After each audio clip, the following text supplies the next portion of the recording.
রব্বুল আলামিন বললেন, وَإِذَا قِيلَ لَهُمْ تَعَالَوْا إِلَى مَا أَنزَلَ اللَّهُ وَإِلَى الرَّسُولِ رَأَيْتَ الْمُنَافِقِينَ يَصُدُّونَ عَنكَ صُدُودًا। রব্বুল আলামিন বললেন, হে নবী, আপনার প্রতি যে কোরআনে কারীম নাজিল করেছি, এটা যখন আপনি মানুষের মাঝে বায়ান করবেন, মানুষের মাঝে যখন আলোচনা করবেন, দেখবেন এক শ্রেণীর মানুষ তারা আসবে ঠিকই, বসবে ঠিকই, কিন্তু কিছুক্ষণ পরে তারা উঠে চলে যাবে। কারণ যখন দেখবে তার জীবনের সাথে কোরআন মিলছে না, সে যে ইবাদত করে ইবাদতের সাথে কোরআন সুন্নাহর মিল নাই, সে যে রাজনীতি করে তার সাথে কোরআন সুন্নাহর কোনো মিল নাই, সে যে ব্যবসা করে তার সাথে কোরআন সুন্নাহর মিল নাই, তার জীবনের প্রত্যেকটা কর্মকাণ্ডের সাথে যখন কোরআন সুন্নাহ মিলবে না, গার মধ্যে জ্বালা করবে, আস্তে করে পিছন থেকে ভেগে যাবে। এরা হলো রাআইতাল মুনাফিক। কারণ যুগে যুগে ইসলামের সবচেয়ে বেশি ক্ষতি করেছে মুসলমান নামের মুনাফিকেরা। তাদের টুপি দাড়ি সব আছে, পাঞ্জাবি আছে, সুন্নাতে লেবাসের কোনো ঘাটতি নেই, কমতি নেই, কিন্তু মুনাফিক। তাদের আচার আচরণ হচ্ছে স্বভাব চরিত্র আব্দুল্লাহ ইবনে উবাইয়ের মতো। নবীজির সঙ্গে স্পর্শে থেকে আব্দুল্লাহ ইবনে উবাই যেমন জাহান্নামী, ঠিক তেমনি করে মুসলমানের সাদৃশ্য, মুসলমানের আপনার লেবাস নিয়ে, নাম নিয়ে এক শ্রেণীর মানুষ আছে, তারাও জাহান্নামী, কারণ তারা মুনাফিক। আল্লাহ রাব্বুল আলামিন মুনাফিক থেকে আমাদেরকে হেফাজত করুক বলি আমিন। সুতরাং আশা করি মাহফিল ছেড়ে আলোচনা শেষ না হয়ে দোয়া না করে কেউ যাব না, ইনশা আল্লাহ কবুল করুক। আমার সম্মানিত প্রিয় ভাইয়েরা, আমার কথাগুলো মনোযোগ সহকারে বুঝতে হবে। এ কোরআনে কারীম নাজিল করেছেন কে? আওয়াজ দিয়ে বলেন, আল্লাহ। এর ভিতরে কোনো সন্দেহ আছে? এটা হচ্ছে হাজা বায়ান। এটা হচ্ছে বায়ান মানে বিবরণ, মানে আল্লাহ রাব্বুল আলামিন গোটা পৃথিবীর সমস্ত মানুষের জন্য বায়ান করেছেন। হ্যাঁ, এমন কোনো বিষয় নেই যা কোরআনে নাই। কোরআনে কারীম এমন একটা কিতাব, ভারতের বিখ্যাত পূজারী, নাম হচ্ছে তার ডক্টর শিব শক্তি স্বরূপজি, নাম শুনেছেন না আপনারা? সে তো এখন মুসলিম হয়েছে। তো তিনি এমন একজন হিন্দু পণ্ডিত ছিলেন, বিভিন্ন ভাষা তার জানা ছিল, বহু গ্রন্থ তিনি রচনা করেছেন। তো কোন এক হিন্দু পণ্ডিত তাকে জিজ্ঞাসা করছেন, গুরুজি, আপনি বহু গ্রন্থ পড়েছেন, রচনা করেছেন, আচ্ছা আপনার কাছে সবচাইতে সলিড নির্ভেজাল গ্রন্থ কোনটি? তখন তিনি মুসলমান হননি, এক কথায় তিনি জবাব দিয়েছিলেন, সলিড এবং নির্ভেজাল গ্রন্থ হচ্ছে কোরআনে কারীম। সুবহানাল্লাহি ওয়া বিহামদিহি। একজন বেধর্মী তিনি সাক্ষ্য দিয়েছিলেন যে কোরআনে কারীম হচ্ছে সলিড, তার ভিতরে কোনো রকম ভুল নেই। জালিকাল কিতাবুল লা রাইবা ফি। প্রথমেই আল্লাহ তাআলা চ্যালেঞ্জ করেছেন, প্রথমেই আল্লাহ তাআলা বলে দিয়েছেন যে এর ভিতরে কোনো সন্দেহ এবং সংশয়ের কোনো অবকাশ নাই। ঘোষণা করেছেন কে? আল্লাহ। সম্মানিত প্রিয় ভাইয়েরা, এ কোরআনে কারীম নবীজির উপরে যখন নাজিল হলো, উতলু মা উহিয়া ইলাইকা মিনাল কিতাব, হে নবী আপনার উপরে যে কিতাব দিয়েছি এটা আপনি তেলাওয়াত করেন। নবীজি যখন এ কোরআনে কারীম তেলাওয়াত করা শুরু করে দিলেন মানুষের মাঝে, তখন আবু জেহেল, সাইবা, উতবা, ওলীদ ইবনে মুগিরা, মক্কার বড় বড় লিডারেরা, কাফেরেরা, তারা মুহাম্মদ সাল্লাল্লাহু আলাইহি ওয়াসাল্লামকে ডেকে বলছেন, হে মুহাম্মদ, তারা ছিল আরবিক, এ মুহাম্মদ নতুন করে তুমি আবার কি নিয়ে আসলা? এগুলো কোথায় পেয়েছো তুমি? কে শিখাইছে তোমাকে? এগুলো কেন পড়তেছো? আর এগুলো তো আমাদের ধর্মের ভিতরে নাই, এগুলো কোথায় পেয়েছো? নবী আলাইহিস সালাতু ওয়াস সালাম বললেন, হে মক্কার কাফেরেরা, এটা আমার কোন তৈরি করা ব্যক্তিগত কোনো কিছু নয়, এটা আল্লাহ রাব্বুল আলামিনের দেওয়া ঐশী বাণী। এটা কি চা? চা লাগবে না, আমি চা খাই না, লাগবে না। এটা আল্লাহ রাব্বুল আলামিনের দেওয়া ঐশী বাণী। তখন মক্কার কাফেররা বলল, না না, তুমি আল্লাহর নামে মিথ্যা বলতেছো। আফতারায়া আলাল্লাহি কাযিবান আম বিহি জিন্না, তুমি আল্লাহর নামে কেন মিথ্যা বলতেছো? এটা আল্লাহ তাআলা পাঠাই নাই, এটা তুমি নিজের থেকে বানাইছো। আর তা না হয় জিনেরা তোমাকে শিখাই দিয়েছে, আর তা না হয় মানুষে তোমাকে শিখাইছে। এটা আল্লাহর নামে তুমি কেন মিথ্যা বলছো? আর এটা তুমি নিজের থেকে বানাইছো, আর তা না হয় কোনো মানুষের সহযোগিতা নিয়ে তুমি তৈরি করেছো, আর তা না হয় জিনেরা তোমাকে শিখাই দিয়েছে। এই কথাগুলো যখন নবীজির শানে বলতেছেন কাফেরেরা, দুনিয়ার কেউ শুনুক আর না শুনুক, একজন শুনেছেন, তিনি কে? আল্লাহ শুনতেছেন এবং দেখতেছেন।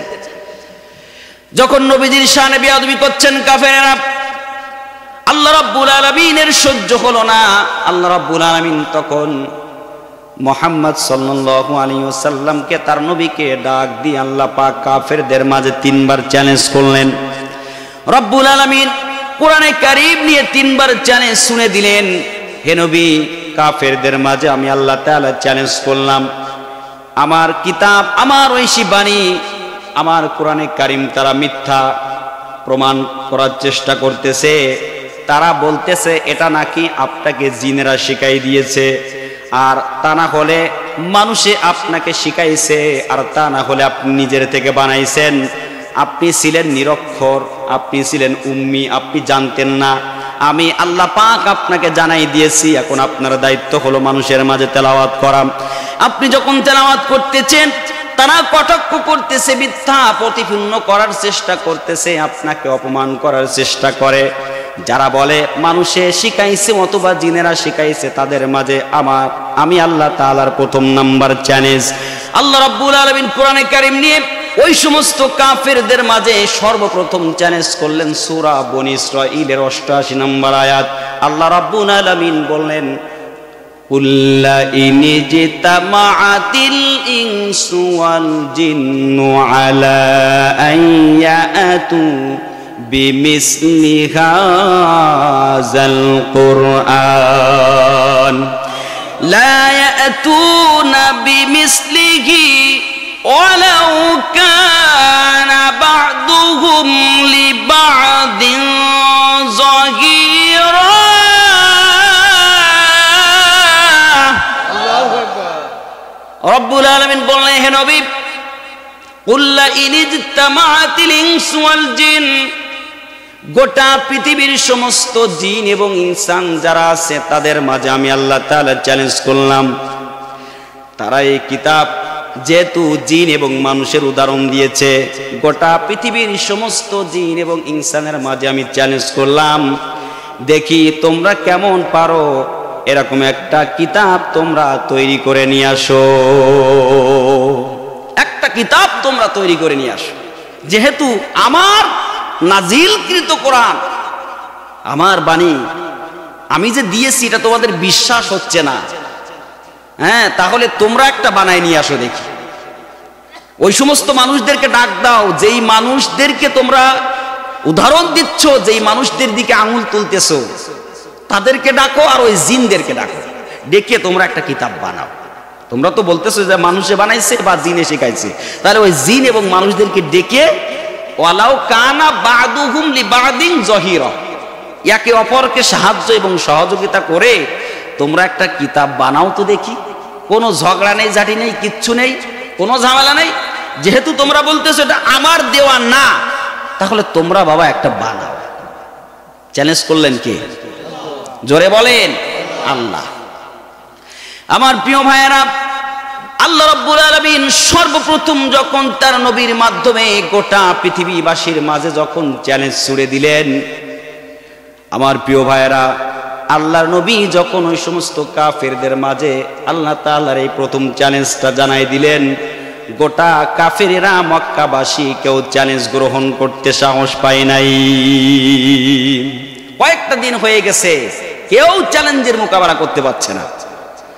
নবীজি যখন ঘোষণা করে দিলেন, কেউ তার কথায় কর্ণপাত করলো না, চ্যালেঞ্জের মোকাবেলা করার জন্য কেউ সামনে আসলো না। কিছুদিন পরে আল্লাহ রাব্বুল আলামিন দ্বিতীয় চ্যালেঞ্জ ছুড়ে দিলেন। আল্লাহ রাব্বুল আলামিন বললেন, কুল ফাআতু বিআশরি সুওয়ারিম মিসলিহি ওয়াদউ মান ইসতাতা'তুম মিন দুনিল্লাহ ইন কুনতুম সাদিকিন।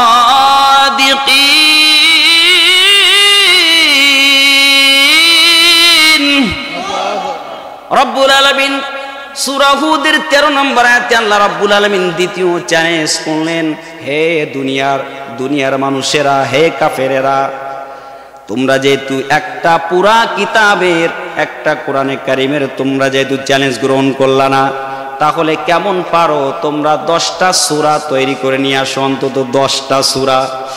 একটা কিতাব যেহেতু তোমরা পারবে না, সেহেতু তোমরা 10টা সূরা তৈরি করে নিয়ে আসো, দেখি তোমাদের কেমন ক্ষমতা।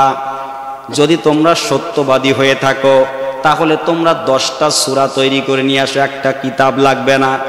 আমার প্রিয় ভাইয়েরা, নবী যখন দ্বিতীয় চ্যালেঞ্জটা জানাই দিলেন, তখন গোটা মক্কার কাফেররা কেউ চ্যালেঞ্জের মোকাবেলা করতে পারে নাই। কিছুদিন পরে আল্লাহ রাব্বুল আলামিন এবার তৃতীয় নাম্বার চ্যালেঞ্জ ছুড়ে দিলেন। আল্লাহ পাক তৃতীয় নাম্বার চ্যালেঞ্জ ছুড়ে দিলেন, وَإِن كُنتُمْ فِي رَيْبٍ مِّمَّا نَزَّلْنَا عَلَى عَبْدِنَا فَأْتُوا بِسُورَةٍ مِّن مِّثْلِهِ وَادْعُوا شُهَدَاءَكُم مِّن دُونِ اللَّهِ إِن كُنتُمْ صَادِقِينَ।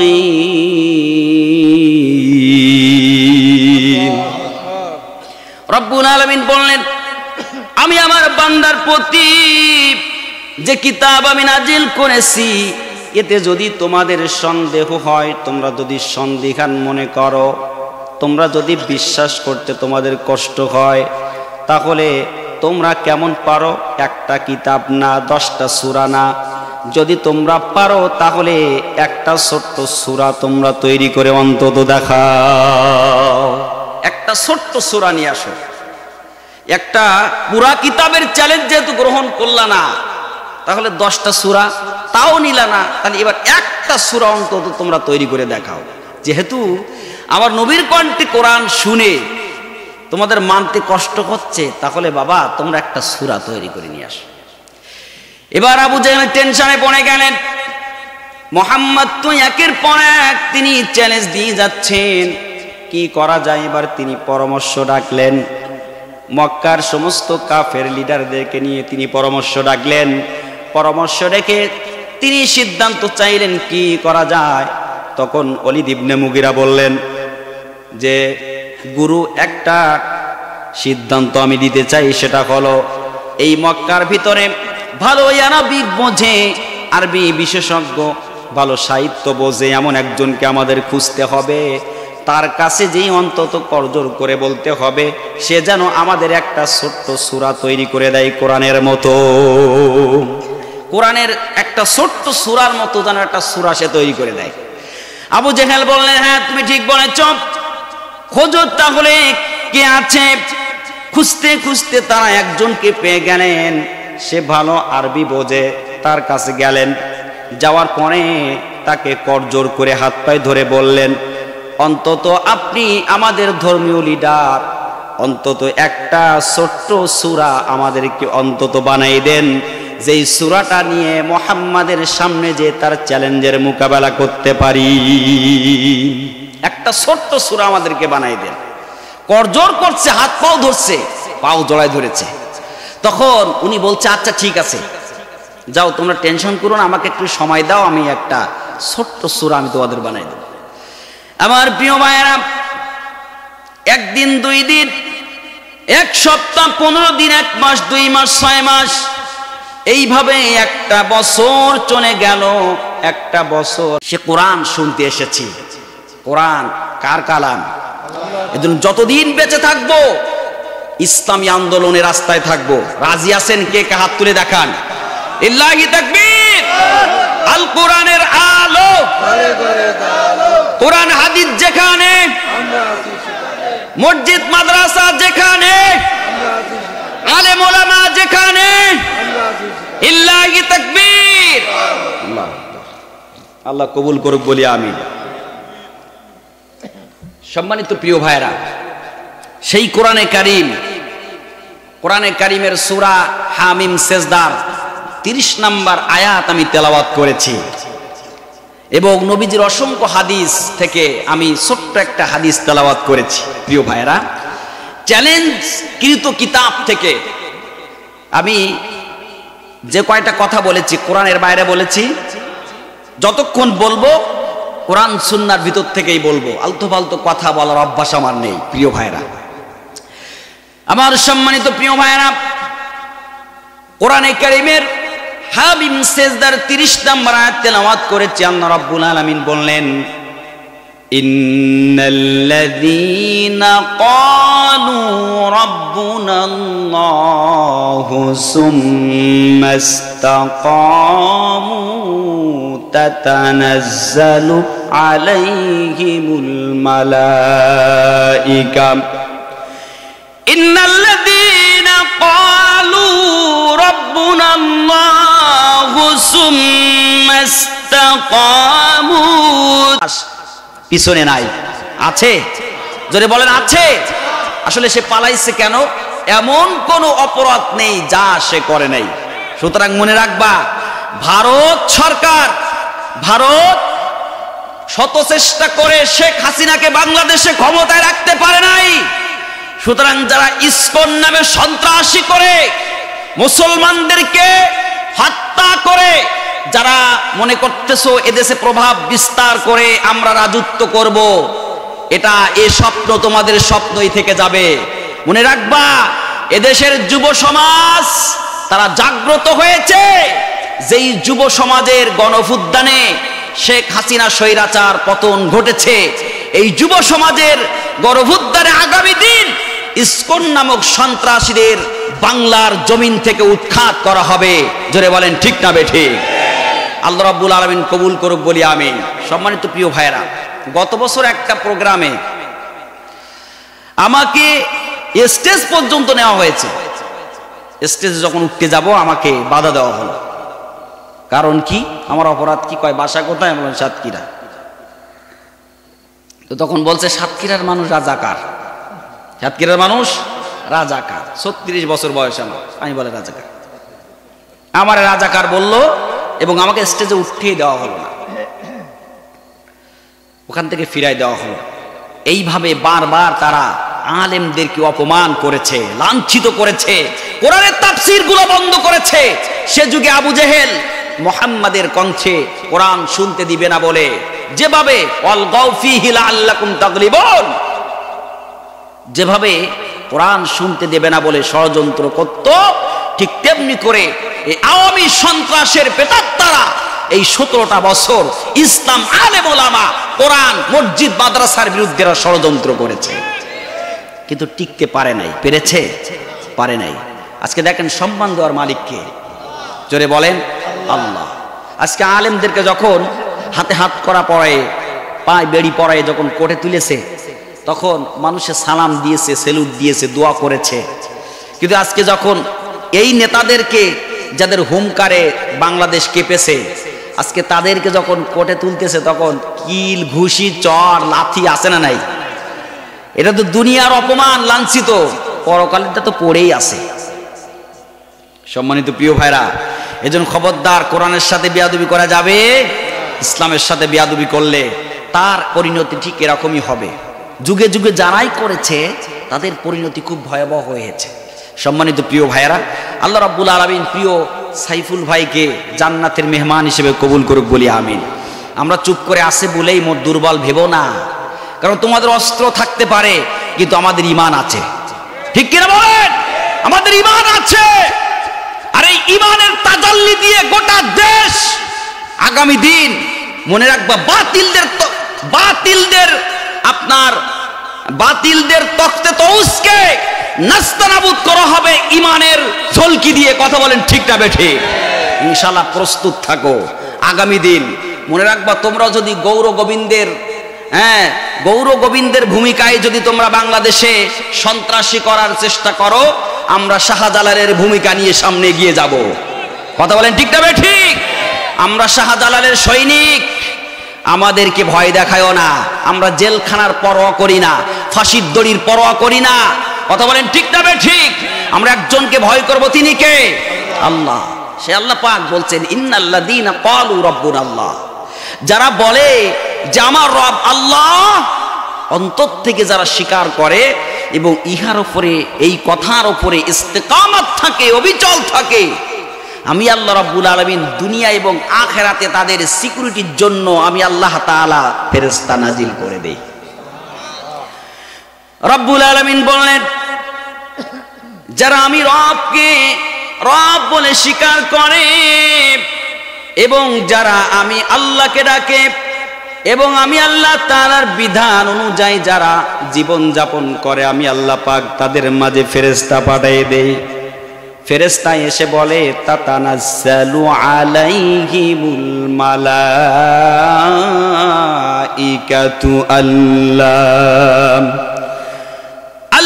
তাখাফু ওয়া লা তাহজানু ওয়া আবশিরু বিল জান্নাতিল্লাতী কুনতুম তুআদুন।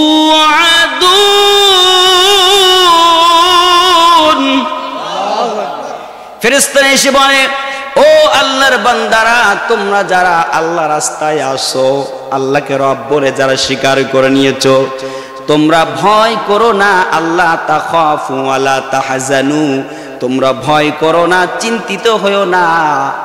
আল্লাহ রাব্বুল আলামিন যে জান্নাতের ওয়াদা দিয়েছেন সেটার জন্য আনন্দিত হয়ে যাও।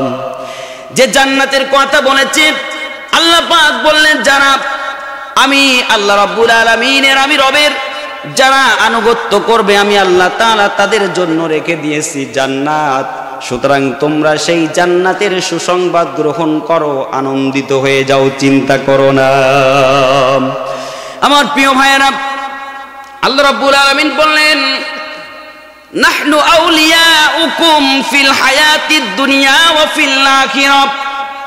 ওই ফেরেশতারা এসে বলে, ও আল্লাহর বান্দা, দুনিয়া এবং আখিরাতে আমরা তোমাদের সঙ্গী হয়ে গেলাম, দুনিয়াতে তোমাদের সাহায্য সহযোগিতাকারী হয়ে গেলাম এবং আখিরাতে পরকালে কবরে, মিজানে, হাসরে, পুলসিরাতে সব জায়গায় আমরা তোমাদের সহযোগী এবং সিকিউরিটি হিসাবে, তোমাদের দায়িত্বশীল ফেরেশতা হিসাবে, তোমাদের বন্ধু হিসাবে আমরা নিযুক্ত হয়ে গেলাম। আমার প্রিয় ভাইরা, তাফসীরের ভিতরে, তাফসীর ইবনে কাসিরের ভিতরে আসছে, এই ফেরেশতাদেরকে আল্লাহ রাব্বুল আলামিন যারা আল্লাহকে রব বলে স্বীকার করে, ইস্তেকামত থাকে, আল্লাহ পাক তাদেরকে 3 জায়গায় সুসংবাদ দিয়েছেন। কয় জায়গায়? জোরে বলেন, কয় জায়গায়? 3 জায়গায় আল্লাহ পাক সুসংবাদ দিয়েছেন। এক জায়গায় হলো, সর্বপ্রথম হলো ওই রবকে রব বলে স্বীকার করেনেওয়ালা বান্দা যখন মৃত্যু শয্যায় শায়িত হবে, যখন মালাকুল মাউত ফেরেশতা চলে আসবে, তার জান কবজ করার জন্য চলে আসবে, তখন ওই ফেরেশতারা ওই বান্দার শিয়রের পাশে বসে যাবে এবং মালাকুল মাউত ফেরেশতা যখন আসবে, ওই বান্দাকে ওই ফেরেশতারা বলবে, ওই দায়িত্বশীল সিকিউরিটি ফেরেশতারা বলবে, ও আল্লাহর বান্দা, সারাটা জীবন তুমি আল্লাহ রাস্তায় কাটাইছো, তুমি আল্লাহকে খুশি করার জন্য তুমি কত কষ্ট করেছো, আজকে তুমি চিন্তা করো না, টেনশন করো না, জান্নাতের সুসংবাদ গ্রহণ করো। মালাকুল মাউত আজরাইল ওই ব্যক্তির, ওই বান্দার জানটা এমন ভাবে, রূহটাকে এমন ভাবে নিয়ে যাবে, একটা ছোট্ট শিশু বাচ্চা মায়ের কোলে দুধ পান করতে করতে যেমন করে ঘুমায় যায়, ওই বান্দার জান কবজ করে নিয়ে যাবে, ঠিক তেমনি করে ওই বান্দাও ঘুমায় যাবে, তার কোনো কষ্ট হবে না। দ্বিতীয় নাম্বার হলো, রবকে রব বলে স্বীকার করেনেওয়ালা বান্দা যখন তাকে কবরে রাখা হবে, কবরে রাখার সাথে সাথে তাকে প্রশ্ন করা হবে, মান রব্বুকা, তোমার রব কি? দুনিয়াতে যার সাথে আল্লাহ রাব্বুল আলামিনের সম্পর্ক ছিল ওই ব্যক্তি এক কথায় জবাব দিয়ে দিবে রব্বি আল্লাহ। যার সাথে আল্লাহর সম্পর্ক ছিল সে বলবে রব্বি আল্লাহ, আমার রব আল্লাহ। আর যার সাথে সম্পর্ক ছিল না, নামাজের ধার ধারে না, হ্যাঁ, তারপরে কোরআনের ধার ধারে না, ইসলামী আন্দোলনের ধার ধারে না, এমন ব্যক্তিকে যখন প্রশ্ন করা হবে তোমার রবকে, তখন বলবে লা আদরি, আমি কিছু জানি না। আচ্ছা বলেন তো রব কে? এখন কিন্তু সবাই জানা আছে, কিন্তু যদি ঈমান না থাকে কবরে যাওয়ার সাথে সাথে ভুলে যাবে, লা আদরি, আমি কিছু জানি না।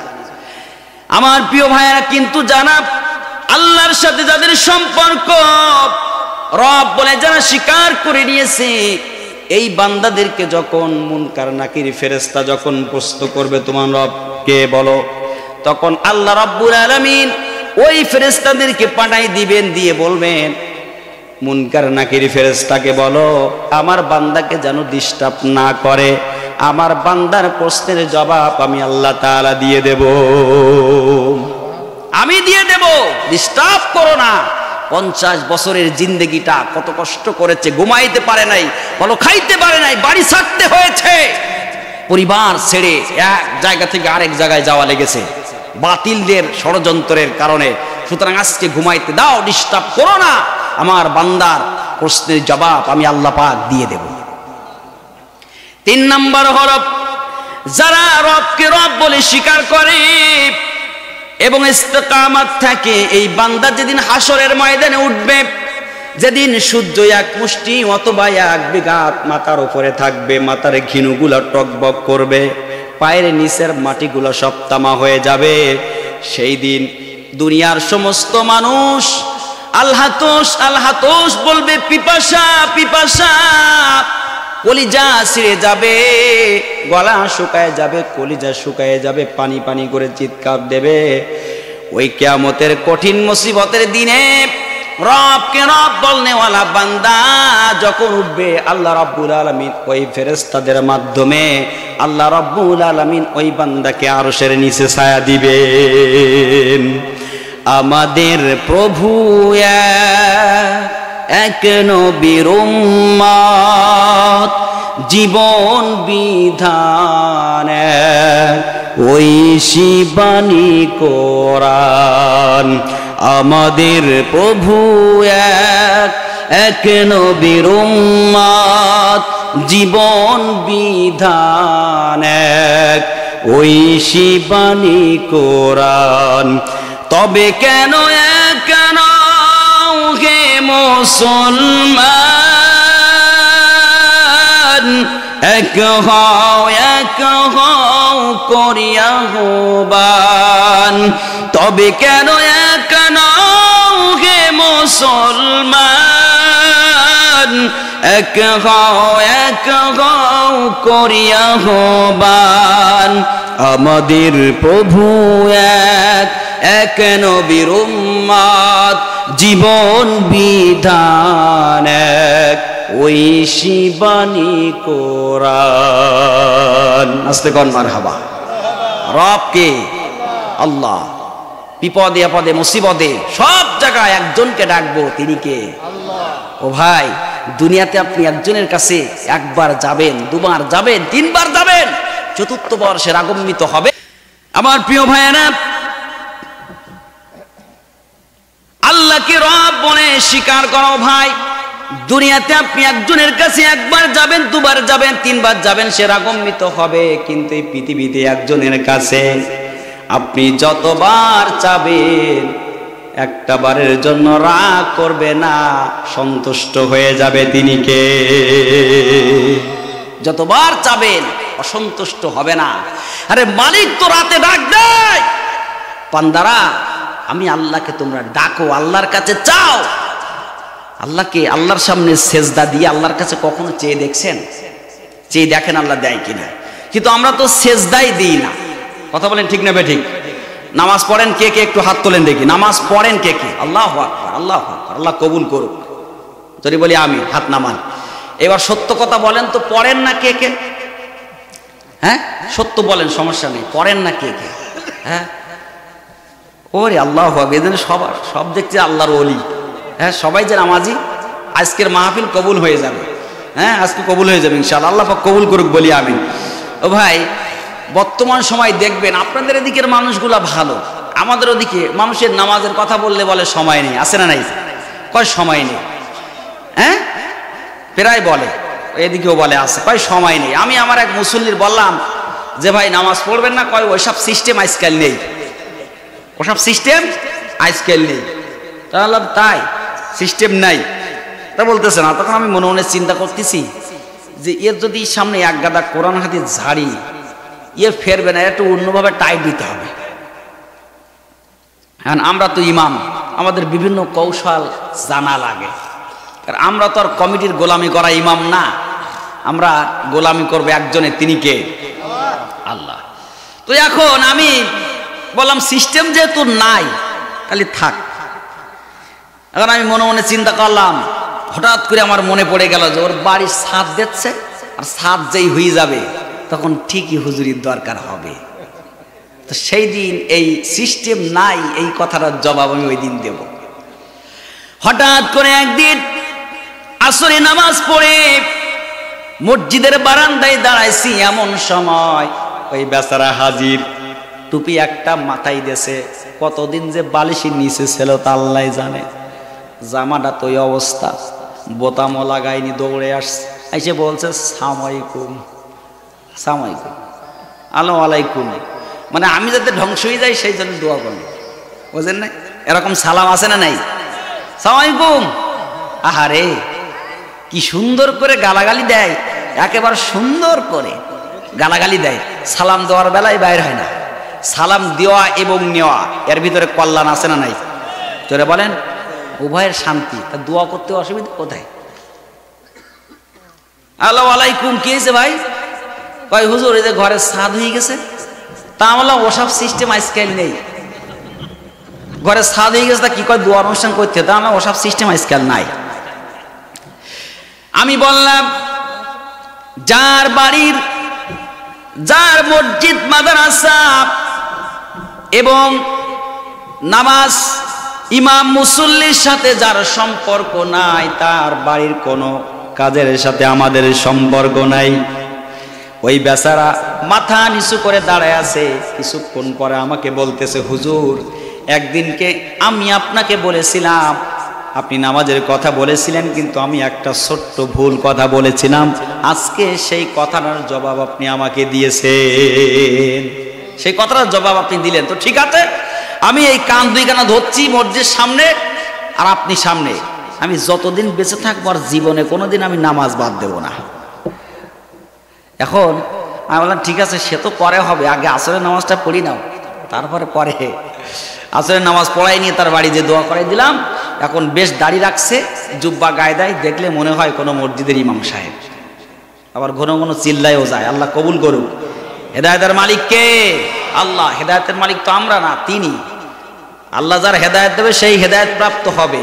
সম্মানিত প্রিয় ভাইরা, শুধু দুনিয়া নিয়ে ব্যস্ত, এই সমস্যা সেই সমস্যা, কাপড় খারাপ, নানান সমস্যা। নামাজের কথা বললেই বিভিন্ন সমস্যা দেখায়, ঠিক কিনা বলেন? যখন জীবন শেষ হয়ে যাবে ওই সমস্যাগুলো আর খাড়া করলে কাজ হবে?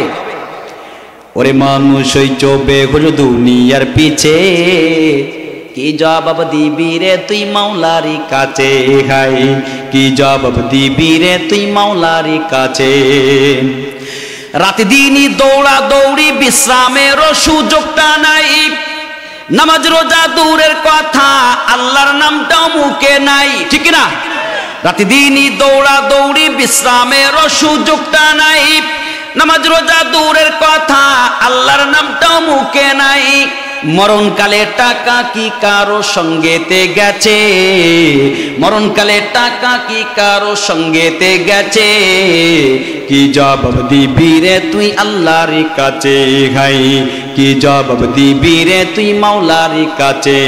ওরে মানুষ ওই চোবে ঘুরে দুনিয়ার পিছে, কি জবাব দিবি রে তুই আল্লাহর কাছে, ভাই কি জবাব দিবি রে তুই মাওলার কাছে। দুনিয়ারি মোহে পড়ে মাওলাকে গেছো ভুলিয়া, জানো কি কবে কখন সাথে হবে এই দুনিয়া, ঠিক না? দুনিয়ারই মোহে পড়ে আল্লাহকে গেছো ভুলিয়া, জানো কি কবে কখন ছাড়তে হবে এই দুনিয়া। তোর পিছে মহা বিপদের সংকেত আছে, তোর পিছে মহা বিপদের সংকেত আছে। কি জবাব দিবি রে তুই মাওলার কাছে, গাই কি জবাব দিবি রে তুই আল্লাহর কাছে।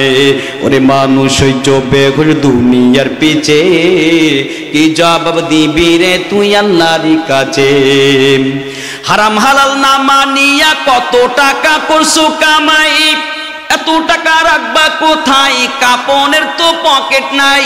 আছে হারাম হালাল না মানিয়া কত টাকা করছো কামাই, এত টাকা রাখবা কোথায়, কাফনের তো পকেট নাই। টাকা পয়সা লইয়া কি কেউ কবরে গেছে, টাকা পয়সা লইয়া কি কেউ কবরে গেছে। কি জবাব দিবি রে তুই আল্লাহর কাছে, গাই কি জবাব দিবি রে তুই মাওলার কাছে। ওরে মানুষ ওই চোবে ঘুরে দুনিয়ার পিছে, কি জবাব দিবি রে তুই মাওলার কাছে।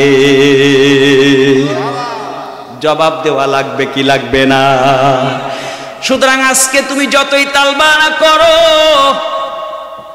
জীবন যেদিন শেষ হয়ে যাবে সেদিন এই সমস্ত তালবায়নার কোনো কাজে খাটবে না। আজরাইল যেদিন চলে আসবে যদি বলে, তখন আমি আল্লাহ রব্বুল আলামিনের ডাকে সাড়া দেওয়া লাগবে।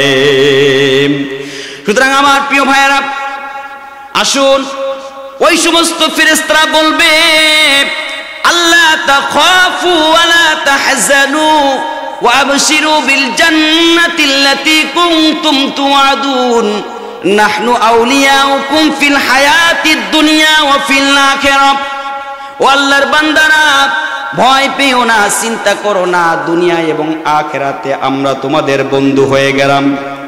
নাহনু আউলিয়াউকুম ফিল হায়াতিদ দুনিয়া ওয়া ফিল আখিরাহ ওয়া লাকুম ফিহা মা তাশতাহি আনফুসুকুম ওয়া লাকুম ফিহা মা তাদউন। দুনিয়া এবং আখিরাতে তোমাদের আমরা সঙ্গী হয়ে গেলাম, চিন্তা করো না। আল্লাহ পাকের ওই জান্নাতের সুসংবাদ গ্রহণ করো, যেখানে গেলে তোমার মনে যা চায় তুমি সেটা পেয়ে যাবে, তোমার জবানে যেটা তুমি বলো চাইবা সেটাও পাবা। এমন একটা জান্নাত আল্লাহ মুমিনদের জন্য রেখে দিয়েছেন। সুবহানাল্লাহি ওয়া বিহামদিহি। রব্বুল আলামিন বললেন, ওয়াসিকাল্লাযীনা ইত্তাকাউ রাব্বাহুম ইলাল জান্নাতি যুমারা। কিয়ামতের দিন যখন ওই জান্নাতীদেরকে দলে দলে নিয়ে যাওয়া হবে, যারা আল্লাহ রাব্বুল আলামিনকে ভয় করেছে, যারা তাকওয়া অবলম্বন করেছেন, ওই জান্নাতীদেরকে যখন দলে দলে জান্নাতের দিকে নিয়ে যাওয়া হবে, তখন আবওয়াবুহা হাত্তা ইযা জাউহা ওয়া ফুতিহাত আবওয়াবুহা। আল্লাহ রাব্বুল আলামিন বললেন, ও জান্নাতের রক্ষক ফেরেশতারা, যারা জান্নাতের রক্ষক ফেরেশতা থাকবে, দায়িত্বশীল ফেরেশতা থাকবে, আল্লাহ পাক তাদেরকে ডাক দিয়ে বলবেন, ও আমার দায়িত্বশীল ফেরেশতারা, আমার মেহমান যাচ্ছে, তাড়াতাড়ি আবওয়াবুহা, তোমরা জান্নাতের দরজাগুলো খুলে দাও। জান্নাতের দরজাগুলো খুলে দেওয়া হবে। যারা দুনিয়াতে আল্লাহ রাব্বুল আলামিনকে রব বলে স্বীকার করেছে, যারা আল্লাহর পথে অবিচল ছিল, ইস্তেকামত ছিল, যারা তাকওয়া অবলম্বন করেছে, আল্লাহকে ভয় করেছে, যারা আল্লাহ রাব্বুল আলামিনের দ্বীনকে জমিনে বাস্তবায়ন করার জন্য যারা ফাঁসির মঞ্চে দাঁড়িয়েছে, ফাঁসির দড়ি যারা গলায় ভরে নিয়েছে, যারা জেল জুলুমের অত্যাচারের শিকার হয়েছে, যারা আল্লাহকে খুশি করার জন্য যারা দুনিয়ার মায়া ত্যাগ করেছে, দুনিয়ার সুখ শান্তি যারা পায় নাই, এই সমস্ত ব্যক্তিরা যখন জান্নাতের কাছাকাছি চলে যাবে, আল্লাহ পাক বললেন, ও আমার ফেরেশতারা, জান্নাতের দরজাগুলো খুলে দাও, কারণ এরা হলো আমি আল্লাহ তাআলার মেহমান, এরা হলো আমার মেহমান। দুনিয়াতে কোনো মেহমান যদি কোনো মেজবানের বাড়িতে আসে, সকল রকম সুযোগ সুবিধা, খাওয়া দাওয়া, আপ্যায়ন আছে না নাই? ঠিক তেমনি করে জান্নাতীদের জন্য আল্লাহ তাআলা আপ্যায়ন রেখেছেন। জান্নাতের ভিতরে যখন বিভিন্ন নাজ নিয়ামত তারা পাবে, খাওয়ার অভাব থাকবে না, যা তাদের মনে চাইবে তারা পাবে। সব কিছু পাওয়ার পরেও তাদের মন খারাপ, জান্নাতীদের মন একটু খারাপ। তখন আল্লাহ পাক বলবেন, যা ওয়াদা করেছি সব তো দিলাম, এখন মন খারাপ কেন? মন খারাপ কেন? আল্লাহ বলবেন, ও জান্নাতীরা তোমাদের মন কেন খারাপ? সব পেয়েছো তারপরও কেন খারাপ? কি চিন্তা করো? কেন চিন্তা করবে? তার একটা ছোট্ট উদাহরণ দেই। হযরতে আব্দুল কাদের জিলানী রহমাতুল্লাহি আলাইহি, তিনি একদিন রাস্তা দিয়ে হেঁটে যাচ্ছেন, তার শাগরেদরা পিছনে আছে। হুজুর হেঁটে যাচ্ছে, শাগরেদরা পিছনে। হুজুর কি যেন বিড়বিড় করে বলে, কি যেন শব্দ বিড়বিড় করে বলতেছে, ক্লিয়ার শোনা যায় না। এবার শাগরেদরা বারবার তারা চেষ্টা করতেছে হুজুর কি যেন বলতেছে, তারা শোনার জন্য চেষ্টা করতেছে। এক পর্যায়ে কিছুক্ষণ পরে একজন ব্যক্তি হঠাৎ করে, একজন শাগরেদ তিনি শুনে ফেললেন, হুজুর বলতেছেন, জান্নাত দো জগসে ইয়া রব ক্যা করু, আরজু হে মাই তুঝে দেখা করু। হুজুর বলতে চাচ্ছেন, ও গো আল্লাহ, ও আমার রব, আমি তোমার বান্দা। আব্দুল কাদের জিলানী রাহিমাহুল্লাহ তিনি বলতেছেন, ও আমার আল্লাহ, আমার মালিক, আমি তোমার বান্দা, তুমি তোমার বান্দাকে জান্নাতে দিবা না জাহান্নামে দিবা, এটা তোমার ব্যাপার। এ নিয়ে আমার কোনো মাথা ব্যথা নাই, এ নিয়ে আমি কোনো চিন্তা করি না। ও রব, জান্নাতে দিবা না জাহান্নামে দিবা, এ বিষয় নিয়ে তুমি ফিকির করো, এটা নিয়ে আমার ভাবার কোনো চিন্তা নাই। আমি এটা নিয়ে ভাবতে চাই না, কোনো অভিযোগ করতে চাই না। কিন্তু মালিক, তোমার কাছে আমার একটা আরজি, একটা দাবি, অন্তত একটা বারের জন্য হলেও তুমি আমার দিদার করাইও তোমার সাথে। আমি তোমাকে দেখতে চাই, তোমার সাথে কথা বলতে চাই। ঠিক তেমনি করে জান্নাতীরা সব কিছু পাবে, তারপরও তাদের মনটা একটু খারাপ। আল্লাহ পাক বলবেন, জান্নাতীরা সব তো পেয়েছো, ওয়াকালুল হামদুলিল্লাহিল্লাযী সাদাকানা ওয়াদা, আমি তোমাদের সাথে যা ওয়াদা করেছিলাম, নামাজ পড়লে এই পাবা, ইসলামী আন্দোলন করলে এই পাবা, সব তো আমি দিলাম, এখন কিসের চিন্তা? জান্নাতীরা বলবে, আল্লাহ, দুনিয়াতে যেই মালিককে, যেই প্রভুকে না দেখে, যার সামনে সিজদা দিয়েছি, যার জন্য আমার জীবনটা আমি কুরবানি করে দিয়েছিলাম, এখনো পর্যন্ত সেই মালিককে আমরা দেখতে পাইনি। জান্নাতীদের ভিতরে যখন এই আফসোস থাকবে, এই ফরিয়াদ আল্লাহর কাছে করবে, আল্লাহ রাব্বুল আলামিন সাথে সাথে জান্নাতীদেরকে আনন্দ দেওয়ার জন্য, সাথে সাথে তাদের এই দুঃখকে দূরীভূত করার জন্য, সাথে সাথে আল্লাহ রাব্বুল আলামিন জান্নাতীদের মাঝে নেমে যাবে। এইজন্য আমার প্রিয় ভাইয়েরা, ওই জান্নাতে যেতে চান কে কে? যেই জান্নাতে গেলে নাজ নিয়ামত পাওয়া যাবে, আল্লাহর সাথে সাক্ষাৎ করা যাবে, ওই জান্নাতে কে কে যেতে চান? বাবা একটু হাত তুলে দেখাবে। মাঝখানে ওই হাত তুলিনি কেরা? সবাই জান্নাতে যাবেন তো সবাই? জোরে বলেন, জোরে বলেন ইনশাআল্লাহ, ইনশাআল্লাহ। আল্লাহ কবুল করুক বলি আমিন। আল্লাহ কিন্তু জান্নাত কিন্তু আপনার আমার দিয়ে দিয়েছে। আল্লাহ কিন্তু জান্নাত দিয়ে দিয়েছে, জানেন? জান্নাত কিন্তু আল্লাহ দিয়ে দিয়েছে। আল্লাহ কিন্তু জান্নাত দিয়ে দিয়েছে। রব্বুল আলামিন বললেন, আমি, ও বান্দারা, আমি তোমাদের কাছ থেকে দুইটা জিনিস আমি নিয়ে নিয়েছি। কয়টা? কথা বলে না, জোরে বলেন। এবার আর কথা বলবে না, বুঝতে পারিস? কটা জিনিস? কথা বলেন না কেন? ভয় করতেছে? হ্যাঁ, টেনশন হচ্ছে? ভয় নেই ভাই, কোনো ভয় করেন না। জান্নাতে আপনারা সবাই যাবেন বলেছেন, যদি হাত না তুলতেন কোনো সমস্যা ছিল না। হাত তুলেছেন, জান্নাতে যাবেন। এখন আল্লাহ বলতেছে, জান্নাত তো তোকে আমি দিয়েই দিলাম, কিন্তু তোর কাছ থেকে বিনিময়ে আমি দুইটা জিনিস, কারণ ও বাবা আপনি প্যাকেট নিয়ে বাজারে যাবেন, সদাই করবেন, সদাই কিন্তু আপনাকে দেবে না, দোকানদার কিন্তু মাল দিবে না। কি ছাড়া? জোরে বলেন। বাজার থেকে মাল কিনতে গেলে যেমন টাকার প্রয়োজন, ঠিক তেমনি করে জান্নাতে যেতে গেলে দুইটা জিনিসের প্রয়োজন। আল্লাহ পাক বলেন, ইন্নাল্লাহা আশতারা মিনাল মুমিনিনা আনফুসাহুম ওয়া আমওয়ালাহুম বিআন্না লাহুমুল জান্নাহ। জোরে বলি আল্লাহু আকবার। রব্বুল আলামিন বলেন, আমি আমার মুমিনের কাছ থেকে দুইটা জিনিস আমি নিয়ে নিয়েছি। এক নাম্বার হলো জান, আর দুই নাম্বার হলো মাল। এই জান আর মালের বিনিময় আমি আমার বান্দাদেরকে জান্নাত দিয়ে দিয়েছি। আমার সম্মানিত প্রিয় ভাইয়েরা, আল্লাহ রাস্তায় থাকলে কি লাভ? আল্লাহকে রব বলে স্বীকার করলে কি লাভ? জান্নাত তো পাবেনি, কেমন ভাবে দেওয়া হবে তার একটা ছোট্ট উদাহরণ আমি আপনাদের সামনে পেশ করি। কষ্ট হচ্ছে না তো বাবা? জোরে বলেন, কষ্ট হচ্ছে না তো? ছোট্ট একটা উদাহরণ দেই। একটা বাঘ একটা গাভীকে তাড়া করিস, নেকড়ে বাঘ। আল্লাহ যে জান্নাত তো দেবে, কিভাবে দেবে উদাহরণটা দেই।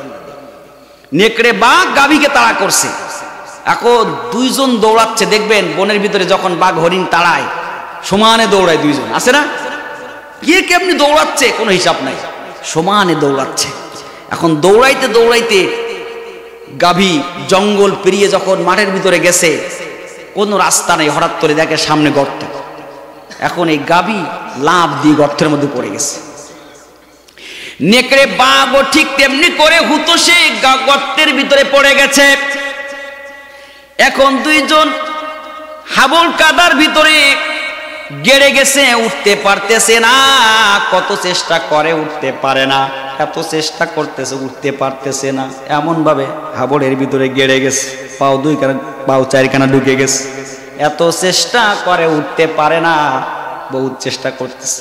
এইভাবে 2 ঘন্টা পার হয়ে গেছে। এখন গাভী বলতেছে, নেকড়ে কি চিন্তা করো? নেকড়ে কয়, কি চিন্তা করবো, ক্ষুধাও লেগেছে, একটু খাবো। তা তুই যা জেনে লাভ দিছিস, তুইও বিপদে আমিও বিপদে, কি করি কদিন। তখন গাভী বলতেছে, নেকড়ে খাওয়ার হিসাব বাদ দাও, যতই ক্ষুধা লাগুক ওই চিন্তা করো না, ওসব বাদ দিয়ে এখন ভাবো এখান থেকে কিভাবে বাঁচবা। তোমার কি কোনো মালিক টালিক আছে কিনা? তখন নেকড়ে বলতেছে, আমার কোনো মালিকের প্রয়োজন হয় না, আমি নিজেই তো মালিক। এই কিসের মালিক রে? ওরে আমি এই বনের রাজা, আমার মালিক লাগে নাই। হ্যাঁ, আমি নিজেই তো রাজা, আমি নিজেই মালিক। এক শ্রেণীর মানুষ আছে না, দেখবে নিজেই স্বয়ংসম্পূর্ণ ভাবে, আছে কিনা পরোয়া করে না। আরে বাবা, টাকার অহংকার, ক্ষমতার অহংকার, আরে অহংকারের ঠেলায় বাঁচা যায় না, আছে না? নাই, আছে। এরকম গাদ্দার। তখন গাভী বলতেছে, আচ্ছা ঠিক আছে, দেখা যাবে সন্ধ্যাকালে, তবে নেকড়ে মনে রাখিও আমার কিন্তু মালিক আছে, আমি কিন্তু মালিকের আন্ডারে থাকি। আল্লাহু আকবার। আমার প্রিয় মায়েরা, আস্তে আস্তে যখন বিকাল গড়ে, সন্ধ্যার কাছাকাছি, গাভীর মালিক গাভীকে খুঁজতে খুঁজতে আস্তে আস্তে গর্তের কিনারায় চলে এসেছে। বিভিন্ন জায়গায় খুঁজে খুঁজে পায় না, হঠাৎ করে তাকাই দেখে জঙ্গল পেরিয়ে মাঠের ভিতরে একটা গর্ত। এই গর্তের ভিতরে আমার শখের গাভীটা পড়ে আছে, পাশে একটা নেকড়ে পড়ে আছে। তখন ওই গাভীর মালিকের বুঝতে আর বাকি নাই যে সারাটা দিন এই শালা নেকড়ে শয়তানটা আমার গাভীটারে জ্বালাইছে।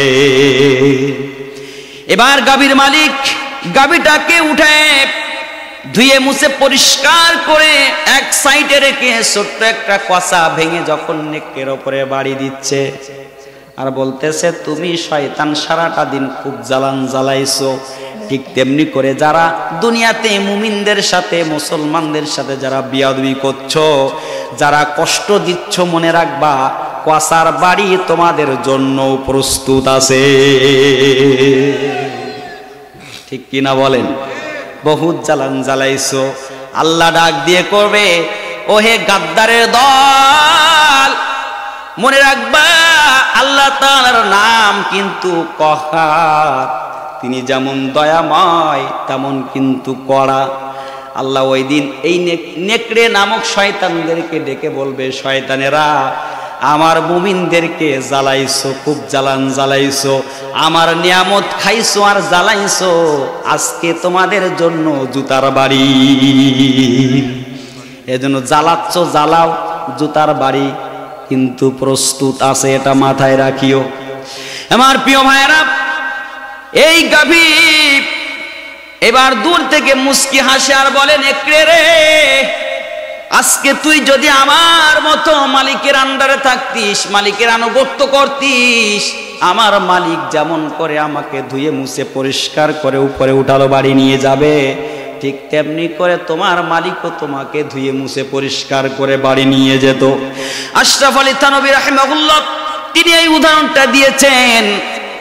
ও দুনিয়ার মানুষ, তোমরা যারা 60 বছর 70 বছর ওই আল্লাহর জন্য যারা কাটাই দিয়েছো, আল্লাহ রাস্তায় যারা কাটাই দিয়েছো, জান এবং মাল যারা আল্লাহ রাস্তায় যারা ব্যয় করেছো, কিয়ামতের দিন ওই বান্দার জীবন যেদিন শেষ হয়ে যাবে, গাভীর সময় যখন শেষ হয়ে গিয়েছিল, গাভীর মালিক যেমন করে ধুয়ে মুছে পরিষ্কার করে গাভীটারে বাড়িতে নিয়ে গেল, ঠিক এই বান্দাদের মুমিনদের যারা আল্লাহ রাস্তায় থাকবে, তাদের জীবন যেদিন শেষ হয়ে যাবে, আল্লাহ রাব্বুল আলামিন তেমনি করে ওই বান্দাদেরকে ধুয়ে মুছে পরিষ্কার করে জান্নাতে নিয়ে যাবে।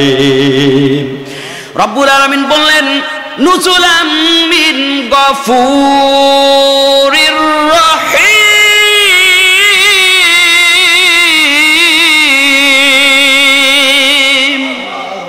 আল্লাহ পাক যখন ধুয়ে মুছে পরিষ্কার করে জান্নাতের ভিতরে দিবে, নাজ নেয়ামত দিবে, আর আল্লাহ পাক বলবেন, বান্দারে, এটা আজকে তোমরা আমার বাড়িতে এসেছো, তোমরা আমার মেহমান, আর এগুলা আমি আল্লাহ রাব্বুল আলামিনের পক্ষ থেকে আপ্যায়ন। সুতরাং আল্লাহ পাক আপনাকে আমাকে আপ্যায়ন করবে। আমরা যারা আজকে এই কোরআনের মাহফিলে এসে বসেছি, নিশ্চয় আমাদের সৌভাগ্য, কারণ ভালো কাজে কিন্তু সবাই আসতে পারে না। যার কপালে হেদায়েত আছে সে ছাড়া কিন্তু আসতে পারে না, আর আল্লাহ যাকে কবুল করে সে ছাড়া কিন্তু আসতে পারে না। ঠিক কিনা বলে? কারণ মসজিদে সময় যেতে পারে না, মসজিদে যায় তারা আল্লাহ পাকের পছন্দ আছে যারা, আল্লাহ পাক যাদেরকে পছন্দ করে, মহাব্বত করে, তারা কিন্তু যায়। ঠিক কিনা বলেন? তো আজকে আমরা যারা এসছি, নিশ্চয় আল্লাহ আমাদেরকে ভালোবাসে, মহাব্বত করে, পছন্দ করেছেন, এই জন্য তার খেদমতটা নিয়েছেন। ঠিক কিনা বলেন? সম্মানিত প্রিয় ভাইয়েরা, তো যাই হোক, আমার ভাগ্নি